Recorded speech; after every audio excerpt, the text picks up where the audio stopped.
Behind me are the 5 primary Mercedes-Benz SUVs available with gas engines, and I'm going to tell you about them today, starting from smallest and working all the way up to our largest SUV.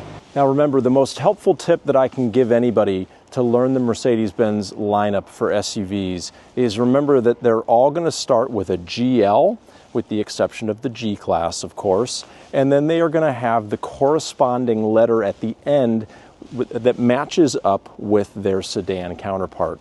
And the further you go up the alphabet, the bigger the car gets. So starting with the GLA, working up to the GLB, the GLC, the GLE, and finally the GLS. Now, the GLA, I like to refer to as a bit of a hatchback on stilts. This is our smallest SUV. It really is a great entry into the brand, and it definitely has a hatch profile, but it's elevated off the ground to be more in line with what Americans are looking for in an SUV.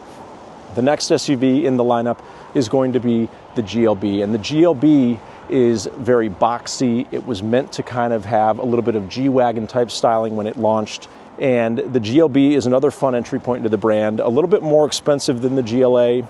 The GLB and the GLA share a platform that is front-wheel drive based. They are available in 4MATIC, but keep in mind that unlike the rest of our vehicles that are all-time all-wheel drive, on a dry day like today, even the 4MATIC versions of the GLA and the GLB will operate 100% front-wheel drive unless all-wheel drive is needed if loss of traction occurs. Next, we go to the GLC. And the GLC shares a platform with the C Class. This is considered by many to be a big step up in luxury from the A and the B. The C definitely has a higher fit and finish, a nicer suspension, and even though it's pretty similar in size to the GLB, it's a little sleeker, a little more rounded, and this is definitely going to be a tremendous value for the money. This is the #1 selling vehicle in the United States now, the GLC. It's considered mid-size. GLC is a really, really tremendous vehicle.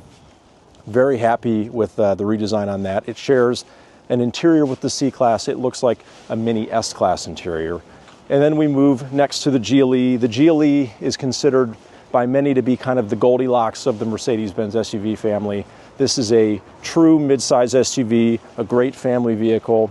If you have a young family, maybe up to 2 kids, this is going to be a great option for you. Or if you've got 3 kids that are not in car seats, this is a very popular choice. Very good size. And then finally we have the GLS. The GLS is our largest SUV. This would be comparable in size to like a GMC Yukon or a Chevy Tahoe. The GLS is available with either captain's chairs as a 6-passenger configuration or a bench in the middle as a 7-passenger configuration. And I should mention that the GLE is also available with a 3rd row. So although it comes standard with only 5 chairs, it can be optioned with a 3rd row that would give you 7-passenger seating if needed. However, you're going to lose a lot of trunk space if you go that route. Next, I'm going to take you to the back of the cars and show you what the trunk space is like. Here we are in the trunk of the GLA. As you can see, it has a cargo cover that will raise and lower with the rear tailgate, and a good size space, but you do lose some vertical because of the shape of the rear. Moving over to the GLB very boxy, so you've got great vertical space here. It's a deep trunk. You've got a cargo cover in the traditional pull-out position there. And all of these seats will fold flat, by the way, so the second rows do fold completely flat if you need extra cargo space, but good trunk space in the GLB. The GLC is going to be similar in depth, but because of the shape of the rear, it does come in a little bit more, and so you are going to have a little bit less vertical space as you move away from that second row of seats. Again, you've got a pull cargo cover there, and the seats will go flat. In the GLC, you do have buttons in the trunk to lower those, whereas in the GLB and the GLA, you would have to do it manually from the second row. And that's just one of the examples of some of the extra luxury fit and finish features that you're going to get when you step up to the GLC. So we're caught on our seat belt there, but you can see our passenger seat needs to move up out of the way, but you do have the buttons to release those there. And then moving up to the GLE, this is a 5-passenger GLE. This is a very deep trunk, very good space here, good vertical space. And again, that second row is going to fold flat if you need it, and that is going to give you a very large vehicle if you need to move something bigger. And all of our vehicles are going to have some extra space under here. Now, this GLE does come with a spare tire. Some of our vehicles are going to have extended mobility tires. And then the GLS. So the GLS here is seen with its third row up. If we were to hit these buttons in the rear, then from back here, we can fold that third row down. It's going to make sure that the second row seats are out of the way. And you can see they're getting a little resistance from the second row there, but now we've got pretty significant space. It's going to come back up because it didn't like where we had that second row. Coming to the inside of the vehicles, here we have the GLA. Now this is an AMG line GLA, so we've got the sport interior.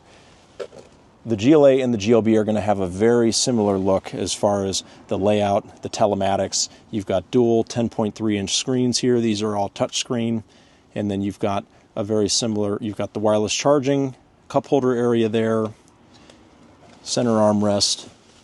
This vehicle does have a pano roof, but GLAs, GLBs, and GLCs all come standard with no roof and can be optioned for the pano roof, which most of them will have, but not all. In fact, I do have a GLB and a GLC here for you that have no sunroof, which, believe it or not, is a popular option for some that might be concerned about sun exposure.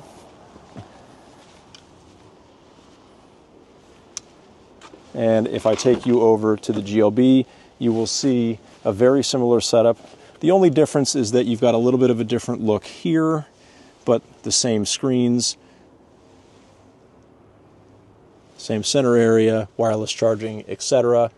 And this is going to be a non-sunroof vehicle, so you can see that you just have a full roof here. The major difference between the GLB and the GLA, although they share many things in common, is going to be the shape and the size. Moving along to the GLC, this is where the fit and finish level really will take a step up. You've got natural grain, wood grain interior here. The seats are going to be a little bit more plush, and you do have the telematics out of the S Class with the floating center display. You've got your vents there, ambient lighting all throughout in the GLC, and you've got a freestanding digital dash. You've got the newer design steering wheel. Now, this car also does not have a sunroof. You can see some of the ambient lighting there in the back of the car. And the GLC is a very good size, very, very comparable to the GLB, but this is more of a sleek, traditional styled vehicle versus the GLB's boxy, kind of sportier look.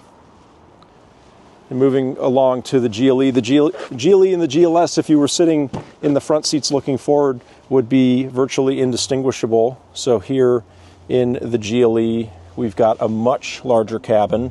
Both of these have Catalana beige, which is a new leather interior. Now we've got natural green wood trim in this as well. And this is our dual side-by-side 12.4-inch screens, where the digital dash and the center display for the telematics all run together into one. This, if you can believe it or not, has been often copied by many other manufacturers today. This goes all the way back to the 2014 S Class, I believe was the very first vehicle to do this. And we've got the newest steering wheel design here for a luxury spec.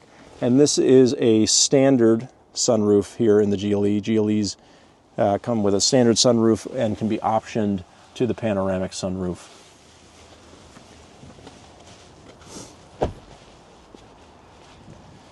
And then finally, going to the GLS, it will be much of the same in here. This has got a beautiful piano lacquer flowing lines wood trim.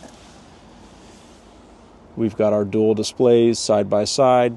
You're going to have some more standard features in the GLS, including heated and cooled cup holders. This is a GLS 580 here, and this is going to have a standard air suspension, so we do have a selector there to be able to raise and lower the vehicle if we feel so inclined. A standard panoramic sunroof. Also, we're going to have pillows in the GLS 580.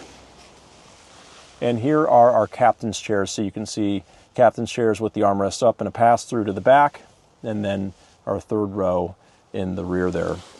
5-zone climate control. You will be able to see that the car has 5-zone climate if you can see the vents going all the way along the back of the car in the headliner.